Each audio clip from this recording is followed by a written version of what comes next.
पुंडलीकवरदा हरि विठ्ठल श्री ज्ञानदेव तुकाराम सद्गुरु समर्थ त्र्यंबकानंद महाराज की जय।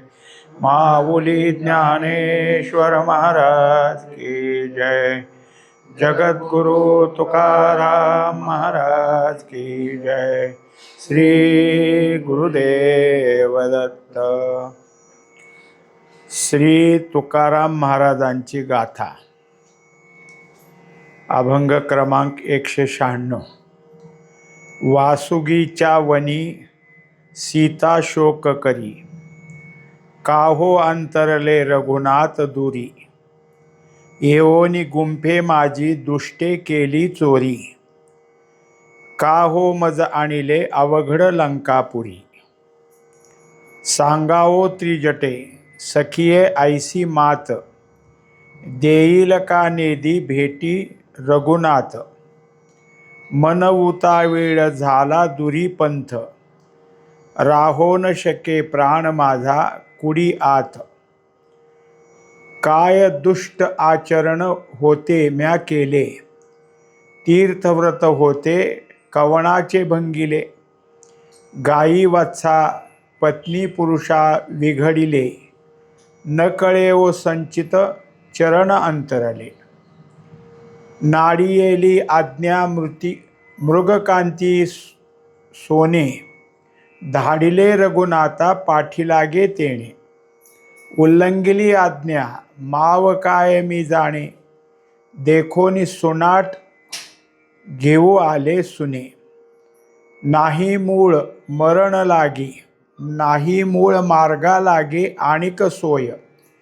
एका वीण नामे रघुनाथाच्या माय, उपटी पक्षिया एक देऊनी पाय। उदक वेड्यामध्ये तेथे चाले काय, जनकाची नंदनी दुःखे ग्लांती थोरी। चुकली कुरंगिणी मेळा तैसा परी, संभोकी त्रिजटा स्थिर स्थिर ओ करी। घेईल तुकया स्वामी राम रंकापुरी। 6 चरणाचा अभंग आहे, पण चौकडीचा अभंग आहे। या चौकडीच्या अभंगात तुकोबारायाची रचना 4थ्या चरणाच्या ठिकाणी जे 3.5 चरणाचं चरण असतं, पण यावेळेस 4थं चरण पूर्ण आहे, पूर्ण मोठं असं 4थं चरण लिहिलेलं आहे। म्हणजे काही वेळेला लिहिण्याची पद्धत त्या पद्याच्या गणनेनुसार पुन्हा वेगळ्या पद्धतीनं लिहिणं हे तुकोबारायाने केलेलं आहे। हीच पद्धत निळोबारायाच्या गवळणीच्या मध्ये, निळोबारायसुद्धा गवळणीतली 4ही पदं ही मोठ्या अक्षरानं किंवा जास्त अक्षरं असणाऱ्या प्रकारे लिहितात। वर्णन काय केले तर वर्णन सीतेच्या ठिकाणी जे वैफल्य निर्माण झाले, उदासीनता निर्माण झाली, त्याचं वर्णन केलेलं आहे। वर्णन करताना वासुगीच्या वनी, वासुगी म्हणजे अशोकवन, अशोकवनाचं दुसरं नाव वासुगी। आता ह्या वासुगी म्हणजे अशोकवनाच्या ठिकाणी सीता शोक करत आहे। शब्दकोटी कशी, वास्तविक पाहता वासुगी हा शब्द नवीन काढला, पण अशोकवन म्हटल्यानंतर तुकोबारायांना काय सुचवायचं आहे की अशोक म्हणजे जिथं शोक नाही असा, आणि तिथं शोक करती सीता। जी सीतेला अशा ठिकाणी आलेलं आहे की जिथं शोक करायला नको तिथं शोक केला जातो। म्हणजेच वस्तू ही आपल्यापासून दूर गेली असं जेव्हा वाटत असतं तेव्हा आपल्याला शोक होत असतो। म्हणजेच वस्तूच्या दुराव्यानं अर्थात वियोगानं आपल्या ठिकाणी काय होतो तो शोक होतो। वास्तविक पाहता परमात्मा आपल्यापासून कुठं दुरावला आहे का, तो दुरावला नाही, पण आपल्याला अविद्येच्या आवरणानं परमात्मा आपल्याजवळ नाही आणि तो खूप लांब कुठंतरी गेला आहे अशी जी भावना झाली, त्यामुळं त्याच्याच वियोगात आपण दुःखी होतो। आता हे मांडण्याचा एक काय आहे विषय, वास्तविक सीतेच्या ठिकाणी हा जो शोक झालाय त्याचं कारण काय, तर काहो अंतरले रघुनाथ दुरी. तसं पाहायला गेलं तर सीता आणि रघुनाथ म्हणजे रामचंद्र हे दोन कसे आहेत, तर आता अवताराला आलेले आहेत, म्हणजे सगुण आहेत. आणि सगुणाची एक रीत असते, निर्गुण कसं सर्व व्यापक असतं, तेव्हा सगुण साकार जे असतं ते कुठंतरी एकाच ठिकाणी असतं, म्हणजे त्याला एकदेशी म्हणायचं. तेव्हा सीता जेव्हा अशोकवनात आहे, वासुकीच्या वनात आहे, तेव्हा राम तिथं नाहीत. कारण राम सगुण साकार असल्यामुळं एका ठिकाणी असले तर दुसऱ्या ठिकाणी कसे असतील. म्हणून सीतेच्या ठिकाणी आता रामापासून माझा अंतर पडला, राम माझ्यापासून दूर आहेत, याचा शोक झालेला आहे. घेऊन गुंफे माझी दुष्टे केली चोरी. आता कुठून आणलं मला, तर ज्या गुंफेत म्हणजे ज्या झोपडीमध्ये ज्या कोपेमध्ये मी होते तिथून ह्या राक्षसानं, म्हणजे त्याला दुष्ट म्हणले, या दुष्टानं माझी चोरी केलेली आहे. आता हा जो कोणी आहे दुष्ट तो कोण आहे, तर मला उचलून आणणारा असा असल्यामुळं त्या पर्णकुटिकेतून त्यांनी मला आणलं. काहो मज आणिले अवघड लंकापुरी. आता त्याने आणलं ते आणलं, आणि हे जे काही लंका आहे ही कशी आहे तर अवघड आहे, कारण हे एक बेट आहे, या बेटाच्या मध्ये येणं अवघड आहे. अशा ठिकाणी मला आणलं की जिथून माझं आणि रघुनाथाची भेट होणार नाही, होईल का नाही सांगता येत नाही, अशा ठिकाणी मला आणलं. सांग ओ त्रिजटे सखिये ऐसी मात. आता हे कोणाशी संवाद करायला लागली, तर त्रिजटा. त्रिजटा हे काय आहे की तिच्या रक्षणासाठी ठेवलेली. वास्तविक ती कोण आहे तर राक्षसी, पण ती सीतेजवळ राहिली तरी राक्षसासारखी क्रूर नाही, कारण ती कसे सीतेला मदत करते, सीतेबद्दल तिच्या ठिकाणी चांगला भाव आहे. याचं कारण काय, तर त्रिजटा ही बिभीषणाची मुलगी, ती इतराची नाही. त्याच्यामुळं तिच्या ठिकाणी बिभीषणाच्या घरात नेहमीच भजन पूजन होत असल्यामुळं हिच्या ठिकाणी सुद्धा काय आहे की दुष्ट भाव नाही, आणि त्याच्यानंतर कोणत्या प्रकारचं कपट नाही. म्हणून हे सगळं सीतेला माहीत असतं, म्हणून सीता तिला सखये म्हणते, सखिये. त्रिजटा कोण आहे तर सखी आहे, सखी म्हणजे मैत्रीण, जोडीदारीन. आता ही कशी आहे, तर ज्या अर्थी एवढं विश्वासाने सीता तिला म्हणते, त्या अर्थी सीतेनं आपल्या मनातलं सगळं तिला सांगितलेलं आहे. ऐसी मात, ऐसी मात म्हणजे माझी ही गोष्ट तुला आता मी सांगते. देईल का नेदी भेटी रघुनाथ. आता मला रामाची म्हणजे रघुनाथाची भेट होईल का होणार नाही, म्हणजे दोन झालं. देईल का, तिला प्रश्न विचारल्यासारखं, देईल का मला भेट.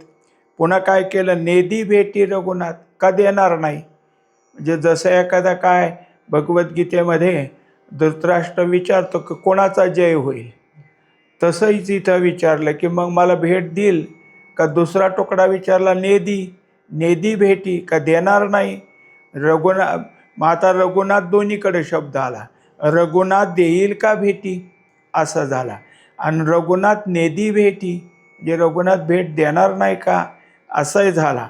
म्हणजे कसं की दोन्हीकडचं श्लेष अलंकार साधून तुकोबारा हे लिहित आहेत. मनवुता वेळ झाला दोरी पंथ. आता इथंही तसंच झालं की त्यांच्या भेटीसाठी माझं कसं झालं आहे, तर मन उतावीळ आहे, कधी एकदा भेट होईल असं मला वाटतं. दुसरा तुकडा त्यातलाच काय सांगतात पुढची अक्षरं, तर झाला दुरी पंथ. पण हे मार्ग काय झाला आहे, फार अंतरलेला आहे, लांबचा मार्ग झाला. आता त्या एवढ्या मार्गानं माझ्यापर्यंत कशी येणार, कारण एवढं जो रस्ता, इतका रस्ता इथपर्यंत येणं अशक्य आहे. मग त्याच्याकरता अगोदर काय दाखवलं, मन उतावीळ, भेटीसाठी उतावीळता किती आहे. आणि दुसरी गोष्ट, हे शक्य नाही, कारण पंथ म्हणजे रस्ता किती दुरीचा आहे, किती लांबचा आहे, तेवढ्या लांबच्या रस्त्यानं आणि अवघड रस्त्यानं राम कसे येतील? दोन्ही गोष्टी दाखवल्या. राहो न शके प्राण माझा कुडी आत. आता किती तळमळ आहे? तर तळमळीचं असं दाखवलं की कुडी म्हणजे देह, माझा प्राण ह्या देहामध्ये राहील का नाही? राहो न शके, राहील का नाही? कारण हा प्राण फक्त रघुनाथाचं स्मरण करतो. आता त्यांची भेट होत नाही आणि त्यांचं स्मरण होण्यास कठीण चाललं, वियोग होऊ लागला. मग हा प्राण माझ्या देहाच्या ठिकाणी राहील का नाही? प्राण जाईल का काय? म्हणजे आता हे सगळं कोणाला विचारण्यात आलं? त्रिजटेला. त्रिजटेला पहिल्यांदा भेट देईल का नाही हे झालं. रस्ता अवघड आहे, लांबचा आहे हे झालं. आणि तिसऱ्यांदा काय झालं? तर माझ्या कुडीतून, माझ्या देहातून हा प्राण निघून जाऊ लागलेला आहे, राहू शकत नाही. म्हणजे माझी स्थिती काय ही त्रिजटेला सांगितली. काय दुष्ट आचरण होते म्या केले. आता ह्याच्यासाठी काय झालं? तर स्वतःचा धिक्कार करायला सुरुवात केली. हे सगळं झालं.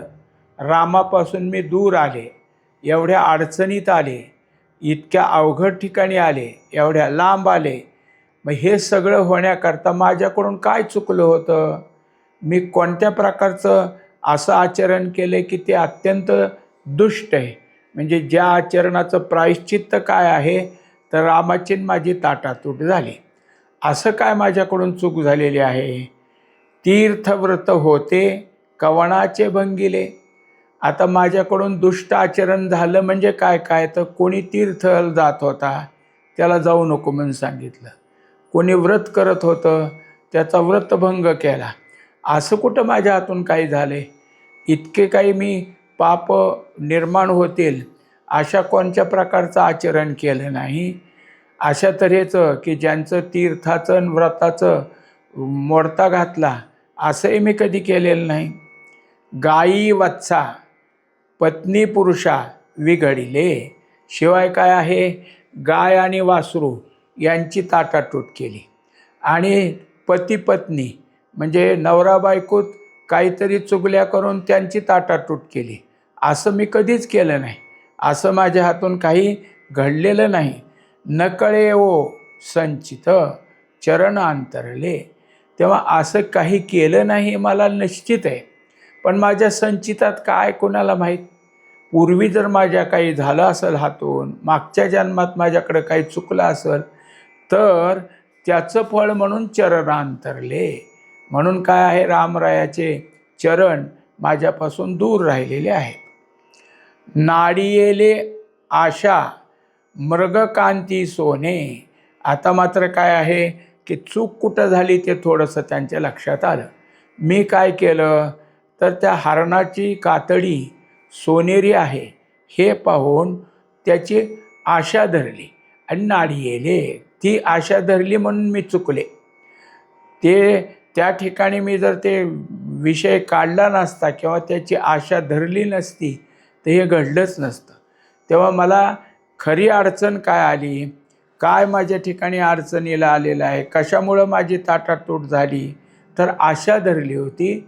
कशाची? तर मृग आणि कांती. मृगकांती म्हणजे मृगाचं कातडं. ते कसं होतं? तर सोनेरी होतं. म्हणून सोनेरी मृगाच्या कातड्याची अंगामध्ये घालायला चोळी शिवावी ही आशा धारण केली आणि त्यातच माझं सगळं नडलेलं आहे. धाडिले रघुनाथा पाठी लागे तेणे. आता मी काय केलं की मला हे पाहिजे अशा आशा धरल्यामुळं रामरायाला तिकडं पाठवलं. आता ते काही स्वतः जायला तयार नव्हते, फक्त मीच जा जा म्हणले. माझ्या सांगण्यानं ते त्या ठिकाणी गेलेले आहेत. उल्लंघिली आज्ञा माव काय मी जाणे. आता काय असतं की कोणी कोणाला आज्ञा करावी हा महत्त्वाचा भाग आहे. सीतेनं रामाला जा म्हणून आज्ञा केली म्हणजे हे केवढी मोठे मी उल्लंघन केलं, केवढी अवज्ञा आहे माझ्याकडून ही. कारण त्यांना आज्ञा करायचा मला काय अधिकार आहे? त्यांच्या आज्ञेत मी राहायला पाहिजे आणि मीच त्याला आज्ञा करते जा आणा ते म्हणून. म्हणजे मी कितीतरी मोठी अवज्ञा केलेली आहे. आता हे सगळं करण्यात ते हरीण आणि हिथं घडलेली घटना ह्या दोघांमध्ये माव म्हणजे मायावी पण आहे हे मला कुठं माहिती. त्या ठिकाणी ते हरण खरं नाही आणि खरं नसलेल्या हरणाला भुलले आणि काय केलं, रामाला पाठवलं. म्हणजे मग इथंही तसं आहे की जे दृश्य खरं नसतं त्यासाठी आपण धावतो आणि भगवंताला विसरतो. म्हणजे खरा भगवंत जवळ आहे त्याला विसरलो आणि समोरचं दृश्य की ते खरं नाही पण त्याच्या पाठीमागं धावलो. हे माझ्याकडून असं झालं. देखोनी सुनाट घेऊन आले सुने. आता जसं एखाद्या ठिकाणी घर आहे आणि ते घर उघडं आहे, कोणीच त्यात दिसत नाही असं म्हणल्यानंतर काय होतं, तर तिथं चोरी होती. तसंच झालं माझ्या त्या राहुटीमध्ये कोणी नाही असं काय झालं दिसलं आणि मग कुत्र्यासारखी चोरी करायला हा रावण तिथं आला. घेऊनी आले सुने, सुने म्हणजे कुत्रं, कुत्र्यासारखं तिथं आला आणि लपत छपत मला घेऊन आला. म्हणजे एखादं घर उघडं दिसल्यावर कुत्रं कसं हळूच शिरतं आणि काय तोंडात सापडेल ते घेऊन पळून जातं, तसं हा तिथं आला. कोणी नाही असं बघितलं आणि कुत्र्यासारखी माझी चोरी केलेली आहे. नाही मूळ मार्ग लागे आणि कसोय. आता कुठे येते त्याचं मूळ कळेना, म्हणजे शोध. मूळ या शब्दाचा अर्थ आता शोध. मला शोध लागेना, मार्ग लागेना, म्हणजे कोणता रस्ता आहे, कसं तिकडून ती येतील, काय करावं नाही, आणि कसोय, आणि इथून त्यांची भेट होईल असं काही सोय इथं नाही. म्हणजे कोणताच उपाय मला दिसत नाही. एक एक दाखवून दिलं की ते कुठे त्याचा शोध कळेना, इथून तिकडं जायला रस्ता नाही किंवा त्यांना माझ्याजवळ यायला रस्ता नाही आणि ह्यावर काही सोय करावी म्हणलं तर काही सोय होत नाही. ही सगळी काय आहे, मनातली खंत आहे. म्हणजे ह्यामुळं याला काय म्हणायचं की अंतःकरणाची वैफल्यता. विफल झालं अंतःकरण, काय करू काही सुचेनासं झालं.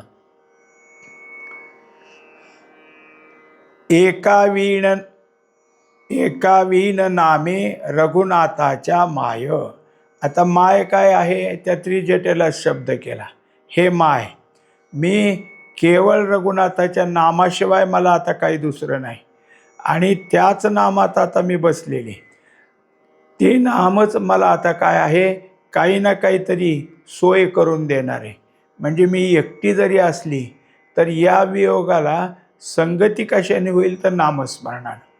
म्हणूनच आहे की भगवंताचं अंतर पडलं हे वियोग आहे, पण भगवंताचा संयोग व्हावा म्हणून संतांनी आपल्याला नामच दिले. नामाचं स्मरण करता करता तुम्हाला ते योग परत येईल. म्हणून हे त्रिजटेला विचारलं, उपटी पक्षिया एक देवोनी पाय. आता मी काय पाहिलं त्यावेळेस, तर तो जटायू अडवत होता, पण ह्याने काय केलं की त्या जटायूला त्याच्या अंगावर पाय दिला आणि त्याचे पंख उपटले. म्हणून उपटी पक्षिया म्हणजे पंख उपटले, एक देवोनी पाय, त्याच्या अंगावर पाय दिला आणि त्या जटायूचे पंख उपटले. याचं कारण तिथं तो सत्य बोलला होता. ते म्हणला होता तुझं मरण कशात आहे सांग. आता त्यांनी सांगितलं नाही, मग म्हणला रामाची शपथ आहे तुला, माझं मरण पंखात आहे. म्हणलं तुझं मरण कशात आहे, तर माझं मरण अंगठ्यात आहे. ह्याने अंगठा फोडायला गेला की वर पंख धरले आणि पाय देऊन ते पंख उपटले. आता तो पक्षी पंखाशिवाय कसा कुठं जाईल. पण जोपर्यंत रामाची भेट होत नाही तोपर्यंत आपला प्राण त्याने काय केला, तसाच ठेवला. आणि जेव्हा राम भेटले तेव्हा हकीकत सांगितली की तो रावण होता. त्या रावणाबरोबर युद्ध केले, पण त्या युद्धात माझा पराजय झाला, कारण त्याने मला फसवलं, खोटं बोलून फसवलं, हे रामाला सांगितलं. आणि मग सांगितलं की आता काय नाही, तुम्ही समोर येत ना, आता मला माझा देह इथं विसर्जन करायचा आहे. योगाग्नीनं माझ्या देहाला अग्नी लावा आणि संपून टाका. पण त्याच्या अगोदर तुम्हाला एक माहिती सांगतो की समुद्रकिनारी माझाही भाऊ तिथंच आहे, संपत्ती नावाचा, तो तुम्हाला पुढची हकीकत सांगेल. म्हणजे हे जटायूचं मरण कसं झालं हे सीतेनं त्या त्रिजटेला सांगितलं. उदक वेड्यामध्ये तेथे का चाले काय. आता रामरायाला इथे यायला अडचण कोणती, तर पाण्याच्या वेड्यातलं हे जमीन आहे. चहूकडून पाणी, यालाच बेट म्हणायचं. चहूकडून पाणी, सगळ्या बाजूनी असलेला समुद्र. तेव्हा या समुद्रात इथपर्यंत येण्याकरता काय आहे, इतकं सगळं. आता हे तो काळ आहे. त्या काळात असलेल्या नावा इतक्या लांबीच्या अंतर काटत नव्हत्या. आगबोटी तर निर्माण झाल्याच नव्हत्या. म्हणजे मग हे सगळं इथपर्यंत यायला अडचणच आहे, हे सीतेला दिसून आलं. जनकाची नंदिनी दुःखे ग्लांती थोरी. आता इथं त्यांनी काय केलं आहे, तर जनकाची नंदिनी म्हणजे सीतेला कोणाची आहे याचं थोडीशी मांडणी केली. दुःखे ग्लांती थोरी, तर ग्लांतीच्या ऐवजी ग्लानी असा सुद्धा काही पाठामध्ये आहे. इथं ग्लांती दिले, पण काही अभंगामध्ये ग्लानी असा शब्द आला आहे. तर दुःखानं ग्लानी होणं, ग्लानी याचा अर्थ दुःखानं विव्हळ होणं. मग असं त्याच्या ठिकाणी झालं आणि इतकी तळमळू लागली की चुकली कुरंगिणी मेळा. तर हरिणी जसं आपल्या संपूर्ण मेळ्यातनं चुकली तर किती ती तडफडते, कारण सगळा कळप निघून गेलेला असतो आणि एकटीच बाजूला चुकली तर तिला त्या कळपाला भेटेल कधी ही एक, आणि कुणी येऊन मला पकडलं तर काय, सगळ्या कळपाबरोबर पळून जाता येतं. मग कोण सापडल तावडीत त्याला धरल, पण मी तर सहजच तावडीत सापडल, कारण मी एकटीच आहे कळपातनं चुकलेली. तैशा परी. मग ती हरिणी कशी तडपडते, तशी आता सीतेची गती झाली. संभोकी त्रिजटा स्थिर स्थिर ओ करी. आता त्रिजटेनं काय केलं, तर तिला तिच्या ठिकाणी शांत करण्याकरता स्थिर हो, स्थिर हो म्हणजे आता तो शांत हो असं सांगितलं. घेईल तुकया स्वामी राम लंकापुरी. तर हे जे आहे ते तुकयाचा मालक म्हणजे कोण, तर रामच. हे कधीतरी येतील आणि या लंकेला जिंकतील, लंका त्यांची होईल, असं काही दिवसात होईलच. म्हणजे त्रिजटा बिभीषणाच्या सान्निध्यात राहून भविष्य काय सांगते. पहिल्यांदा तिला भविष्य विचारलं होतं की काय होईल, आता भविष्य सांगितलं की निश्चित राम येतील आणि लंका जिंकतील आणि तुला घेऊन जातील. म्हणजे या जवळ ठेवलेल्या सीतेच्या रक्षक असणारी त्रिजटा ही सुद्धा काय आहे की ज्ञानी, त्रिकालज्ञानी, नंतर पुढं काय होईल हे तिला कळत आहे. पुढचा अभंग पाहू. 197. वीट नेघे ऐसे रांधा, जेणे बाधा उपचेना. तरीच ते गोड राहे, निरे पाहे स्वयंभ. आणिका गुणापोटी वाव, दावी भाव आपुला. तुका म्हणे शुद्ध जाती, ते मागुती परतेना. 4 चरणाचा अभंग आहे. या अभंगात सुद्धा रूपक केलेलं आहे. रूपकातून महत्त्वाच्या गोष्टी तुकोबारायला समजून द्यायच्यात. समजून देण्याकरता काय केलं, तर स्वयंपाक कसा करावा हे सांगितलं. आणि स्वयंपाक जर चांगला झाला तर त्याची गोडी राहते, स्वयंपाक बिघडला तर तो त्रास देतो, असं पहिल्या चरणात सांगायचं आहे. तर दुसऱ्या चरणात असं सांगायचं की जर त्याची गोडी राहिली तरच आपल्याला काय आहे की सगळ्या गोष्टी प्राप्त होतील. आता या रूपकात पहिल्यांदा काय केलं, तर वीट नेघे ऐसे रांधा. की जो स्वयंपाक केला असता पहिल्या घासालाच म्हणायला लागला तो, काय केलं हे, कशाला असलं वाढलंय, काय करायचं असलं खाऊन, असं जर तो काय करायला लागला, ताट पुढं ढकलायला लागला, नको नको म्हणायला लागला, कोण, जेवणारा. तर हे जे काही तयार झाले ते कसं झाले, नीट केलेलं नाही. रांधा म्हणजे स्वयंपाक करणे, आता अन्न शिजवणे दुसरा त्याचा अर्थ. आणि त्याचा जर वीट येत असेल तर, पण एखाद्याला समजा नाविलाज आहे, असेल तसलं खाल्ल्याशिवाय भाग नाही, काय करायचं, तर काय होईल, तर जेणे बाधा उपजे, त्याच्यापासून त्याला बाधा होईल. म्हणजे ते एक तर त्याला चव नाही, दुसरं तर पूर्ण शिजलं नाही, तिसरं तर ते करपलेलं आहे, आणि बाकीची गोष्ट अशी की त्याच्यात जे काही टाकायचं आहे ते काहीच मापात नाही, नाही तिखट नाही मीठ, कसं असेल त्याचं. मग आता काय आहे की तिखट एखादं झालं तरी मनुष्य काहीतरी करेल, एखाद्याला नाहीच सहन झालं तिखट कालवणे तर तो काय करतो, आता कशाला त्यांना त्रास द्यायचा आणि काय बोलायचं आहे म्हणून पाणी घालेल त्याच्यात काय पाण्यानं थोडं तिखटपणा कमी करेल. पण मीठ जास्त झाल्यावर काय करेल, मीठच जास्त झालं आता खावं ना, अगदी जिभेवर ठेवले तर आता पाणी घातलं तरी काय उपयोग नाही, काय करणार. म्हणजे असं जर काही स्वयंपाक झाला, असं अन्न शिजलं तर काय करेल तर बाधा करेल. म्हणजे त्याच्या ठिकाणी जेणे बाधा उपजे, तर त्या आता त्यांनी सांगितले की उपजे ना, असं करा की जेणेकरून त्या खाणाराला कोणतीही बाधा होणार नाही. तरीच ते गोड राहे. मग काय होईल तर ते अन्न गोड लागेल आणि नुसतं नाही तर अंगी लागेल. आता हे सगळं समजून द्यायचं आहे, ते स्वयंपाकाचंच सांगायचं आहे का त्यांना, तसं नाही. तरीच ते गोड राहे, तुम्ही अशा तऱ्हेचं बोला, अशा तऱ्हेचं तुमची काय असेल ती मांडणी करा की दुसऱ्याला गोड लागलं पाहिजे.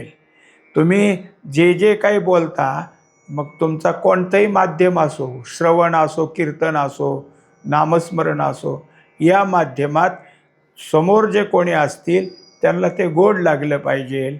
आणि निरेप आहे स्वयंभ, आणि ते जर काही त्यांना मिळालं तर चांगलं.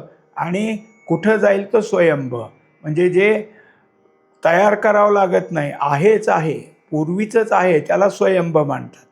तिथपर्यंत दृष्टी जाईल. म्हणजे हे सगळं कशातनं होईल तर जो तुम्ही भाग समजून देता, ते समजून देत असताना तो जो कोणी स्रोत आहे त्या स्रोत्याला परमात्मा स्वरूपापर्यंत दृष्टी जाईल. असं करा, त्याला गोड राहे असं म्हटलं. म्हणजे मग तुमचं जे आहे बोलणं ते इतकं गोड वाटलं पाहिजे की ऐकणाऱ्याच्या ठिकाणी परमात्म्याचीच आठवण झाली पाहिजे. आणि का गुणापोटी व्हावं.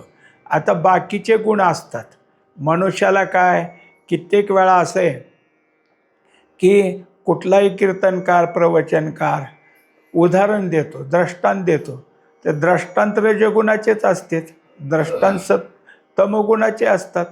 कोणी काय केलं, कोणी काय केलं, तमगुणाचं आहे, कुठं रजगुणाचं आहे, हे सगळेच आहेत ना. पण त्या सगळ्यांना तुमच्या ठिकाणी जरी असली जागा, तुमच्या पोटात तेच असले तरी दावी भाव आपुला. पण हे सगळं मांडणीत घ्यावं, पण कुणीकडे न्यावं, परत परत सत्वगुणाकडे न्यावं. म्हणजे हा कोणता भाव आहे, तो जो परमात्म्याला जवळचा होईल. परमात्म्याच्या जवळ जाणारा भाव हा सत्वगुणच आहे. दुसरे गुणसुद्धा आपल्या ठिकाणी आहेत, ते कुठं आहेत तर दूर कुठं नाहीत, पोटी वाव, पोटाच्याच ठिकाणी. ते काय करतात तर तुमचा कधी बाहेर पडायचं ह्याची वाटच पाहत असतात. तुम्ही जरा जरी कोणाला काय आहे रागावून बोलला, जसं एखादा कीर्तनकार सांगता सांगता मधीच हे म्हणून मोठ्याने म्हणतो, आता ते दुसऱ्यावर खेकसल्यासारखं काय. म्हणजे तुझ्या ठिकाणी रजोगुणाने वाट पाहायची होती, तर कधी ह्याचं तोंडातनं बाहेर निघेल. आईला मायला म्हणणं हे कितीतरी चुकीच्या गोष्टी. पण हे रजोगुण तमगुण वाट पाहतात कधी ह्याच्या मुखात असलं निघेल. म्हणजेच हे सगळं बाजूला ठेवून दावी भाव आपुला, तर तुम्ही सत्वगुणच कसा जागा होईल हे दाखवा. तुका म्हणे शुद्ध जाती. आता हे जे सगळं आहे कुठं असतं तर जिथं शुद्धत्व आहे तिथं. मुळातच शुद्धपणाचं जे आहे तेच कसं आहे, म्हणजे तुकोबाराय म्हणतात की शुद्ध बीजापोटी फळे रसाल गोमटी. तुमचं जर बीजच शुद्ध असेल तर त्याला फळं चांगली येतीलच. तुमच्या अंतःकरणातच सत्वगुण असेल तर तुम्ही कधीच काय बोलणार नाही. कित्येक वेळा असा प्रसंग येतो की काही एक वेळ झालं, अण्णाच्या कीर्तनात एकाने असं काय उदाहरण दिलं की ते माणसात बोलताच येत नव्हतं.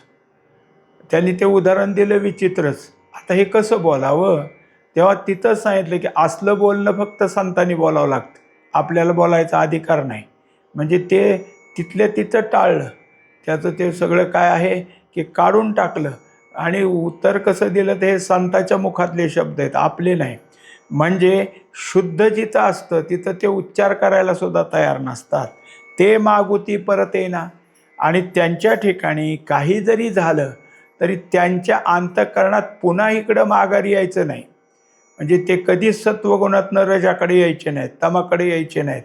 अखंड त्यांचं एक आहे की व्यक्तिमत्वच तयार होत. ह्यांचं बोलणं, ह्यांच्या मुखातले निघालेले शब्द म्हणजे ह्यांचेच. हे कोणाचं कुठलंही काही सांगणार नाहीत, हे सांगणार तर हेच बोलणार, अशी त्यांची स्थिती झाली. आता त्यांना सांगता सांगता बदलले आणि दुसरंच लागले दुसऱ्यासारखं बोलायला. असं कधीच व्हायचं नाही. ते त्यांच्या त्यांच्या रीतीप्रमाणे जाणार. का? तुका म्हणे शुद्ध जाती. ते मुळातच शुद्ध असल्यामुळं त्यांच्या ठिकाणी असा बदल होत नाही. पुंडलिक वरदा श्री ज्ञानदेव तुकाराम सद्गुरु समर्थ त्र्यंबकानंद महाराज की जय. माऊली ज्ञानेश्वर महाराज की जय. जगद्गुरु तुकाराम महाराज की जय. श्री गुरुदेव